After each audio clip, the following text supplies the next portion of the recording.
What was your call sign, old man, or did you never earn one? The question landed with a ripple of quiet laughter across the operations tent, thin and sharp like gravel under polished boots. Captain Ethan Brooks didn't raise his voice, he didn't need to. Authority sat comfortably on his shoulders, pressed into every crease of his freshly starched uniform, every confident step he took across the canvas floor. Around him, a cluster of Marines leaned against folding tables and stacked gear crates, arms crossed, smirks half hidden but fully felt. The afternoon heat pressed down through the olive-drab tent, thick and unmoving, the distant hum of generators vibrating through the ground like a low, constant pulse. At the edge of it all, seated on a plain metal chair near a cluttered map table, was the old man. James Holloway didn't look up right away. His posture was relaxed, almost careless, one hand resting loosely on his knee, the other near an old, scuffed wristwatch whose face had long since lost its shine. He wore a faded denim shirt, sleeves rolled just past his elbows, and boots that had seen more miles than most of the men in that tent combined. There was nothing about him that suggested urgency, nothing that matched the brisk, clipped energy of a military space built on precision and speed. That, more than anything, irritated Brooks. "I'm talking to you," the captain pressed, taking a step closer, his boots crunching softly against fine dust tracked in from the airstrip. "This is a restricted operations area. You don't just wander in here and sit down like you belong." A few of the younger Marines chuckled, shifting their weight, feeding off the tension like it was part of the day's routine. One of them muttered something under his breath, probably lost on his way to the visitor center, and the laughter sharpened. Holloway finally lifted his gaze. His eyes were a pale, steady blue, clear in a way that didn't match the rest of him, like they had been left untouched by time. He didn't answer. He didn't challenge. He simply looked at Brooks, and in that silence, something subtle shifted, though no one in the tent could have said exactly what it was. Brooks exhaled through his nose, impatience tightening his jaw. "All right," he said, folding his arms. "Let's make this simple. You say you've been around. You say you served. Fine." He tilted his head slightly, a faint smile pulling at the corner of his mouth, the kind that never reached the eyes. "What was your call sign?" The question hung there, casual on the surface, but edged with something sharper underneath. Around them, conversation slowed. Not stopped, just softened, like a room instinctively leaning in without admitting it. Holloway's gaze drifted, not to Brooks, but to the large laminated map spread across the table beside him. Grid lines, elevation marks, wind notation scribbled in dry erase marker, layers of information that most men needed software to interpret. He studied it for a moment as if listening to something beneath it, something the others couldn't hear. Brooks let out a short laugh. "That's what I thought," he said. "No call sign. No record. Just another guy with a story." He stepped closer, closing the distance, his shadow falling across the old man's boots. "You know, around here, we don't really have time for stories." Still, Holloway said nothing. The generator hummed. Somewhere outside, a rotor spun up, its distant drum cutting through the heavy air. And in the quiet space between the captain's question and the old man's silence, the entire tent seemed to hold its breath, waiting for something it didn't yet understand. The silence did not break all at once, it thinned, stretched, and lingered like heat rising off asphalt under a late afternoon sun, and Captain Brooks felt it before he understood it, a subtle shift in the air that did not belong to him anymore, yet he pressed forward anyway because that was what men like him did when control began to slip. They leaned harder into it, sharpened their tone, tightened their grip on the moment as if force alone could keep it from changing shape. "You do not have one, do you?" he said, the faint smile returning, more rigid now, less natural. "No call sign, no unit, no record that matters," and a few of the Marines nodded along, eager to stay aligned with the authority in front of them, but not all of them were smiling anymore, not Corporal Daniel Ruiz, who stood near the edge of the map table pretending to review coordinates, his eyes flicking, not at the captain, but at the old man's wrist, at the watch that had caught the light just seconds earlier. dull glint that should have meant nothing but somehow did. The casing was scratched, the glass slightly fogged, but etched into the metal along the side, barely visible unless you were looking for it, was a marking that did not belong to any standard issue he had ever seen, a small, precise engraving, worn but deliberate, and something about it pulled at a memory he could not immediately place, something from a briefing, or a training module that had ended with the words classified and do not repeat. Ruiz shifted his weight, the canvas beneath his boots creaking softly, his attention narrowing as Brooks stepped even closer to Holloway. You know what I think, the captain continued, voice lower now, more controlled. I think you heard enough stories to start telling your own. Figured no one would check, figured you could sit in here and no one would notice. He gestured loosely around the tent, at the maps, the radios, the quiet order of a system built on verification and rank. This place runs on facts, not ghosts. The word ghost drew a small laugh from someone in the back, but it died quickly, like it had nowhere to land. Holloway's gaze finally lifted from the map, not sharply, not in defiance, just a slow, deliberate movement, and for a fraction of a second his eyes met Brooks again, steady, unreadable, the kind of look that did not challenge authority but did not recognize it either, and that, more than anything, unsettled the rhythm Brooks had been building. Ruiz felt it clearly now. That same quiet pressure from before, like standing too close to something you could not see but knew was there. He glanced back at the watch, at the engraving, and the memory snapped into place with a cold, precise clarity. A briefing room months ago, dim lights, a senior officer speaking carefully, not giving details, only fragments, names that were not names, identifiers that triggered protocols rather than conversations. And one of them had been a designation, not officially listed, not to be repeated outside that room. Ruiz felt his pulse pick up, subtle but undeniable. He swallowed, looking from the watch to the man wearing it, to the stillness that now felt less like passivity and more like restraint. Brooks did not notice, or if he did, he ignored it. Last chance, he said, straightening slightly, reclaiming his posture. If you have something to say, now would be the time. Outside, the rotor noise grew louder, closer, the low thump of blades cutting through air in steady intervals, and inside the tent,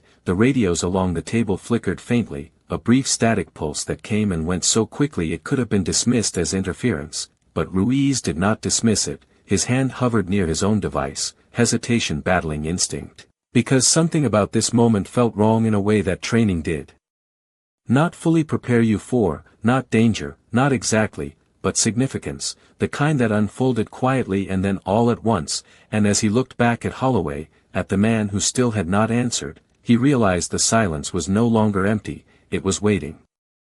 Ruiz did not realize he was holding his breath until the radio on the table hissed again, a brief whisper of static that seemed too deliberate to be dismissed as coincidence, and this time it did not fade as quickly. It lingered just long enough to draw a few glances from the Marines nearest to it, enough to interrupt the rhythm of the room without fully breaking it. Captain Brooks noticed the distraction and turned sharply toward the table, irritation flashing across his face. Who is running comms in here? He snapped, his voice cutting through the tension like a clean edge. One of the younger Marines stepped forward, fumbling slightly with the dial. Sir, it is just interference, probably from the bird coming in, he said, gesturing vaguely toward the growing rotor noise outside. Brooks exhaled, dismissing it with a wave of his hand as he turned back to Holloway, reclaiming his focus like a man determined not to lose control of a conversation he believed he owned. We are done playing games, he said, slower now, more deliberate. You do not belong here, and I am not going to ask again. But even as he spoke, Ruiz was no longer listening to the words. His attention had narrowed completely to the watch, to the engraving that now burned in his mind with unmistakable clarity. It was not just a marking, it was a designation, a symbol tied to a unit that officially did not exist. A name that had been spoken once in a closed room and never written down.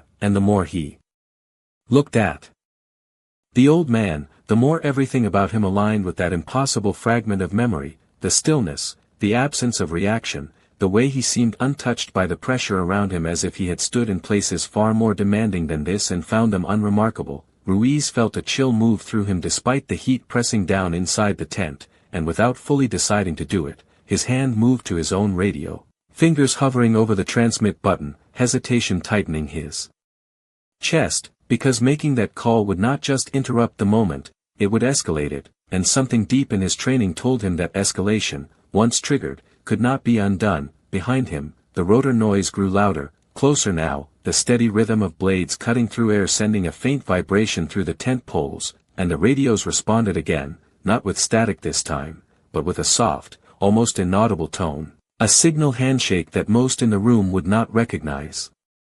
But Ruiz did. His eyes widened slightly, his decision made in that instant. He turned just enough to shield the movement from Brooks and pressed the transmit button, his voice low, controlled, careful not to carry, command. This is Corporal Ruiz, I need verification on a possible identifier. There was a pause on the line, not long, but heavy, the kind of silence that meant the words had landed somewhere important. State identifier, came the response, crisp and professional. Ruiz swallowed. His gaze flicking once more to the engraving, then to Holloway, who had not moved, had not reacted, as if he already knew this part was coming. Iron Viper, Ruiz said quietly, the words leaving his mouth with a weight he could not explain, and on the other end of the line, everything stopped, not audibly, not in a way the others could hear, but Ruiz felt it, a sudden absence of background noise, of routine, of motion, like a system pausing mid-breath, and then the response came back, slower. Now, measured in a way that carried more meaning than any raised voice ever could. Repeat that identifier. Ruiz did not hesitate this time. Iron Viper, he said again, and across the tent, Captain Brooks was still speaking, still pressing his authority forward, unaware that somewhere beyond the canvas walls, beyond the immediate reach of his command, something far larger had just been set into motion. The response on Ruiz's radio did not come back right away, and that delay carried more weight than any immediate answer ever could. It stretched just long enough to make his pulse thrum in his ears, just long enough to make him question whether he had crossed a line that could not be uncrossed, and then the voice returned, no longer casual, no longer routine, but sharpened into something precise and controlled. Corporal, stand by and do not repeat that identifier on open channel. The tone alone was enough to drain the remaining ease from Ruiz's posture, his grip tightening slightly on the device as he turned his body further away from the others, lowering his voice even more. Copy, standing by, he said, and across the tent, Captain Brooks was still focused on Holloway, unaware that the ground beneath his authority was quietly shifting. You are going to get up, Brooks said, his voice firm, final, and you are going to leave this tent before I have you escorted out. He stepped closer again, closing the last few feet between them, his shadow stretching across Holloway's boots, but the old man did not move, did not flinch, did not even acknowledge the escalation, his attention still resting somewhere beyond the immediate moment, as if he were listening to something deeper than the words being spoken to him. The rotor noise outside grew louder now, the rhythmic thump of blades cutting through air vibrating through the canvas walls, stirring loose dust along the edges of the floor, and with it came a subtle change in the radios, a shift in frequency that most would not notice, but Ruiz felt it instantly, a tightening of the signal, a prioritization he had only ever encountered during high-level operations. His radio crackled again, this time with a different voice, older, more measured, carrying the unmistakable cadence of command authority. Corporal Ruiz. Confirm visual on the individual. Ruiz swallowed, his eyes flicking to Holloway, taking in the details with a new clarity, the worn denim, the steady posture, the watch, always the watch. Confirmed, he said quietly, male, approximately late 70s to early 80s, seated,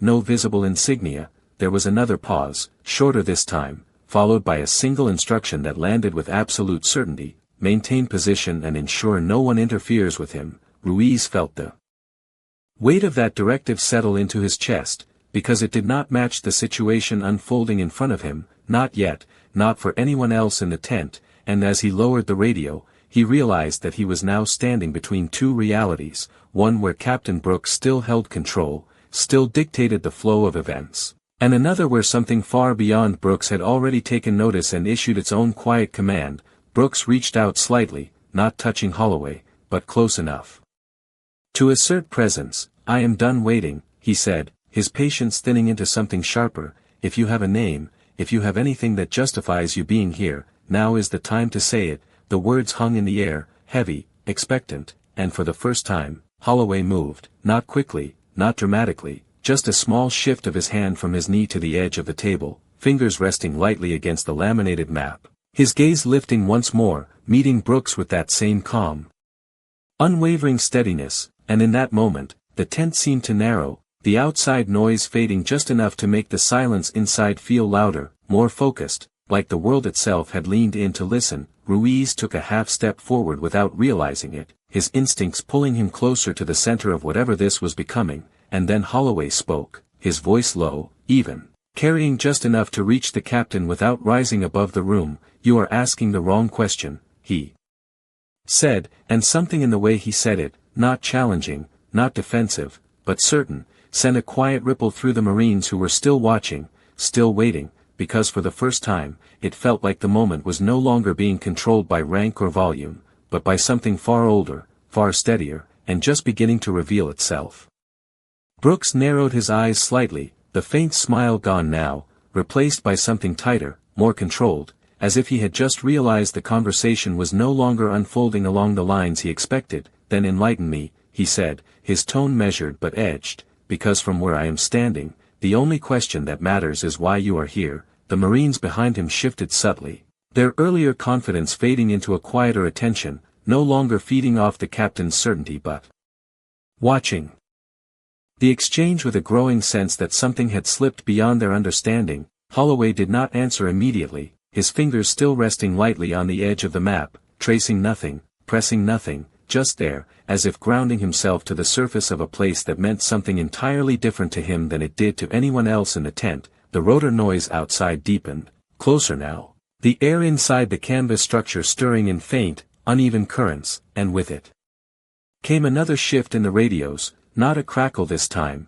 but a subtle alignment of channels, a quiet clearing of interference that Ruiz recognized with a tightening in his chest. His radio vibrated once against his palm, a silent alert rather than an audible call, and when he glanced down, the display had changed, priority override, encrypted channel request. He swallowed, stepping back half a pace, turning his shoulder slightly to shield the screen, his thumb hovering before accepting the connection. "This is command," the voice came through low and precise, stripped of all unnecessary tone. "Confirm the individual has not been engaged." Ruiz's eyes flicked up instinctively to Brooks, who stood just feet from Holloway, posture firm, unaware of how close he was to crossing a line he could not see. "Negative engagement," Ruiz replied quietly. "Captain is attempting to remove him." There was a pause, shorter this time, but heavier, as if the words were being weighed rather than processed. "That will not happen," the voice said, not raised, not urgent, but absolute. "You will ensure the individual remains undisturbed." Ruiz felt the directive settle into him with a clarity that overrode hesitation, because this was no longer a question of judgment, it was a transfer of authority, one that did not need to announce itself loudly to be understood. Across the tent, Brooks took another step, his patience thinning further. "You are not in a position to correct me," he said, his voice dropping slightly, controlled but firm. "You are in a position to answer." Holloway finally lifted his hand from the table, a small movement, slow, deliberate, his fingers brushing once across the surface of the map before settling back at his side, and for a brief moment, his gaze shifted past Brooks, not at any person, but toward the open flap of the tent where the sound of the approaching aircraft pressed closer, as if he were measuring distance, timing, something unseen. Then his eyes returned to the captain, steady as before. "You think this is about access," he said quietly, his voice even, carrying just enough to reach the front of the formation. "It is not." Brooks exhaled sharply through his nose, frustration tightening his stance. "Then explain it," he said, the words no longer casual, no longer dismissive, but edged with the first trace of something else, something less certain. The Marines around him felt it too, that subtle shift, the moment where authority met something it could not immediately categorize. Ruiz stepped forward again, just enough to place himself within clearer view, his instincts no longer passive, his role no longer observational, because the order in his ear had been clear, and the space between Brooks and Holloway now felt like a line that needed to be managed, not crossed. Outside, the rotor sound reached a new intensity, the air vibrating more noticeably now, dust lifting in small spirals along the tent floor, and inside, the radios fell completely silent, not from failure, but from priority, a system holding its breath, waiting. And in that suspended moment, Holloway spoke again, just one sentence, quiet, precise. "You are asking the wrong question because you are looking at the wrong man," and this time, the silence that followed did not feel empty. It felt like the final seconds before something inevitable arrived. The words settled into the air with a weight that did not need volume to be felt, and for the first time since the exchange began, Captain Brooks did not respond immediately, not because he had nothing to say, but because something in the tone, in the certainty behind Holloway's voice, disrupted the clean chain of command he relied on. It was not defiance, not disrespect, it was something quieter and far more difficult to confront. The kind of presence that did not challenge authority but simply existed outside of it. Brooks straightened slightly, adjusting his stance as if recentering himself, his voice returning, controlled but sharper now. "There is no wrong man here," he said, "there is just a man in a restricted area who has yet to justify his presence." But even as he spoke, the confidence behind the words felt thinner, stretched across a moment that was no longer fully his to command. Behind him, the Marines had gone completely still, no more smirks, no more quiet comments, just attention, focused and unspoken, as if they all sensed that whatever came next would not follow the pattern they were used to. Ruiz felt it more clearly than anyone, the shift from routine to something else, something larger. His radio remained silent now, but the silence itself carried instruction. The kind that did not need to repeat itself to be understood. He moved another step forward, not enough to challenge Brooks directly, but enough to place himself within the space between the captain and the old man, a subtle repositioning that might have gone unnoticed minutes ago, but now felt deliberate. Brooks glanced at him briefly, irritation flickering. "Corporal, stand down," he said, the command automatic, expected, but Ruiz did not move back. "Not this time, sir," he replied, his voice steady, respectful, but anchored by something firmer beneath it. "We may want to hold position." The words were careful, chosen, but they landed with unexpected resistance. Brooks turned fully now, his focus snapping toward Ruiz. "Excuse me," he said, the edge returning, sharper. That was not a suggestion. Ruiz held his ground, not rigid, not confrontational, but unmoving.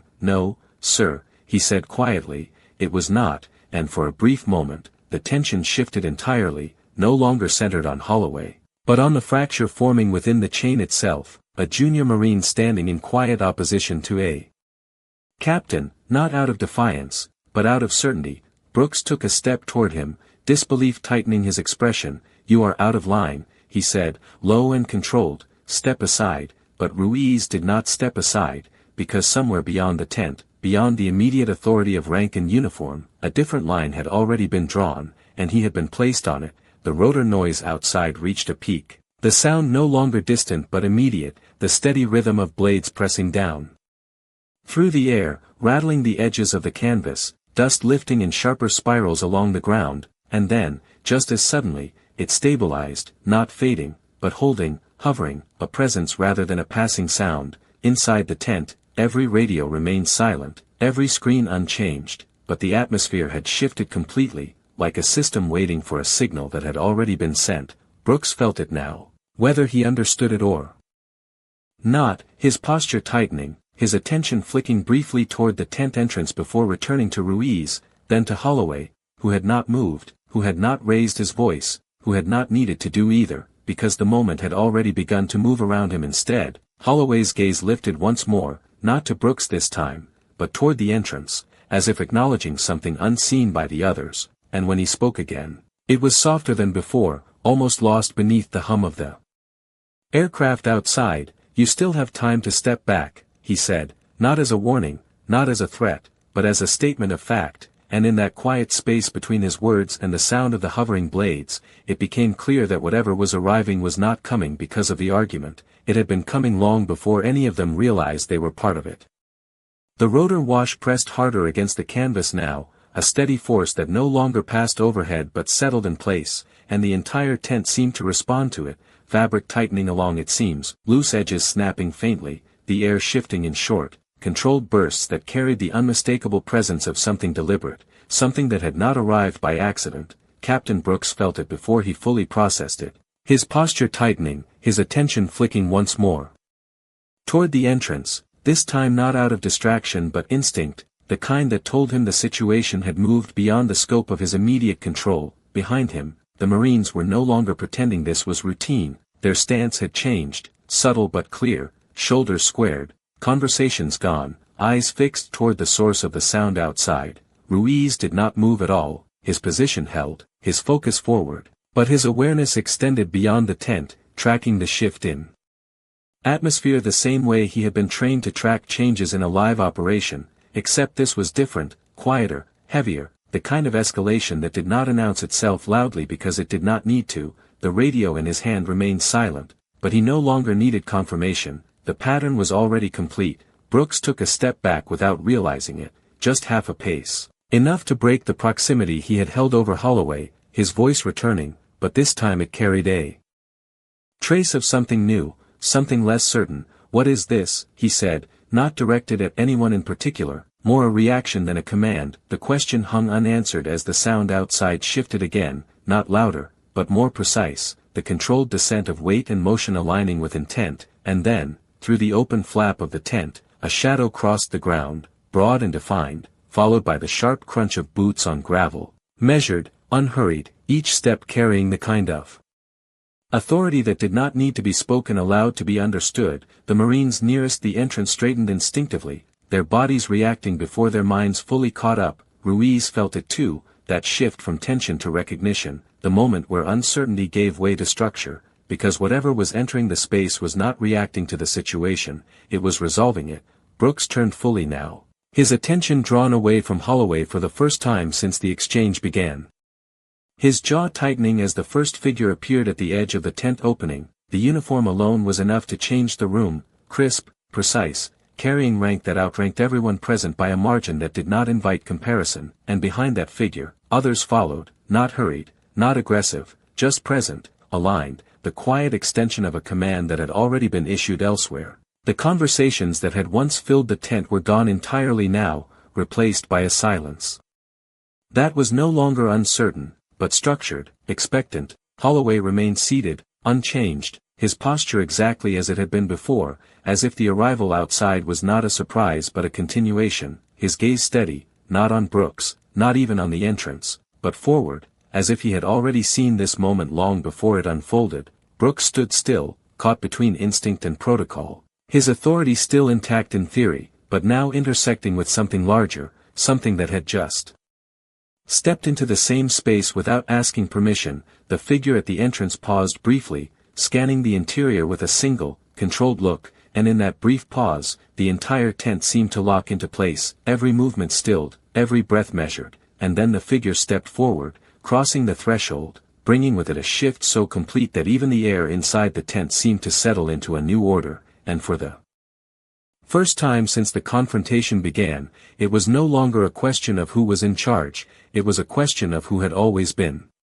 The moment the senior officer stepped fully into the tent, the shift was immediate and absolute, not loud, not dramatic, but undeniable, like a line had been drawn through the air itself and everything on one side of it no longer held the same weight as it had seconds before. General Arthur Kane did not rush, did not raise his voice, did not need to, his presence carried its own authority. The kind that did not compete with others because it did not recognize them as equals in that moment. The Marines closest to the entrance straightened without being told, boots aligning, shoulders locking into place, the instinct drilled into them responding faster than thought. Captain Brooks turned sharply, his posture snapping upright, the reflex of protocol overriding the uncertainty that had begun to take hold. "Sir," he said, his voice firm but no longer carrying the same control it had earlier. Kane did not respond immediately. His gaze moved across the tent once, deliberate, precise, taking in the positions, the spacing, the tension still lingering in the air, and then it settled, not on Brooks, not on Ruiz, but on the man seated quietly beside the map table. For a fraction of a second, nothing else in the room seemed to exist. Holloway did not stand, did not adjust his posture, did not acknowledge the rank that had just entered. He remained exactly as he had been, calm, grounded, his presence unchanged by the arrival that had altered everyone else. Kane took a single step forward. Then another, closing the distance with measured certainty, and as he did, something subtle but profound unfolded across the tent. The weight of attention shifted completely, every eye followed him, every breath seemed to pause. Brooks felt it most sharply, the realization that the center of the moment had moved, and it was no longer where he had placed it. "Sir, this individual," Brooks began, his words quick, an attempt to reassert structure, to explain before being questioned, but Kane lifted a hand slightly, not abruptly, not forcefully, just enough to stop the sentence before it fully formed. The gesture alone carried more authority than any raised voice could have. Brooks fell silent immediately, the unfinished words hanging in the air. Kane's attention never left Holloway, not once, not even in that interruption. The distance between them closed to just a few feet, and then, without hesitation, without announcement, Kane did something that no one in the tent expected. He came to a stop, his posture straightening further, and with a precision that spoke of decades of discipline. He raised his hand in a formal salute, the motion clean, exact, held with complete certainty. The air in the tent seemed to drop out for a split second. The silence that followed was not confusion, it was impact, pure and immediate, because nothing in the preceding moments had prepared them for this, not the tension, not the silence, not the quiet resistance of the old man. Brooks felt it hit him like a realization arriving all at once. The structure he had been operating within no longer applied in the way he thought it did. Ruiz did not move, but his chest tightened slightly, the final confirmation settling into place. The call, the response, the directive, all of it converging into this single, undeniable action. Holloway looked up at Kane, his expression unchanged, calm as ever, and for a brief moment, the two men held each other's gaze, not as superior and subordinate, not as stranger and officer, but as something else entirely, something defined long before this tent, this space, this moment. And then, slowly, deliberately, Holloway lifted his own hand, returning the salute with the same measured precision. No hesitation, no flourish, just recognition, and in that exchange, quiet and exact, the entire weight of the room shifted permanently, because whatever question had been asked earlier no longer mattered. It had already been answered in a way that no one present could ignore. The salute did not end the moment, it transformed it, stretching the silence into something heavier, something that settled into every corner of the tent and held there, unbroken. General Kane lowered his hand with the same precision he had raised it, but he did not step back, did not shift his posture. His attention remained fixed on Holloway, and when he finally spoke, his voice was quiet, controlled, carrying a weight that did not need to be emphasized. "It has been a long time," he said. Not as a question, not as a formality, but as recognition. Holloway lowered his hand as well, his expression unchanged, the same calm that had been there from the beginning. "Long enough," he replied, and that was all. No elaboration, no explanation, just two words that seemed to carry more history than anyone else in the room could fully grasp. Behind them, the Marines remained frozen in place, not out of confusion anymore, but out of understanding, because the structure they had relied on had not broken. It had simply revealed a deeper layer beneath it. Captain Brooks stood still, his earlier certainty gone, replaced by a quiet recalibration. His eyes moved from Kane to Holloway and back again, searching for a frame that no longer fit the situation he was in. Ruiz exhaled slowly, tension leaving his shoulders in a controlled release, not relief exactly, but confirmation, the kind that settles in when something unseen finally becomes visible. Kane turned slightly then, just enough to acknowledge the rest of the tent, his presence expanding to include them again.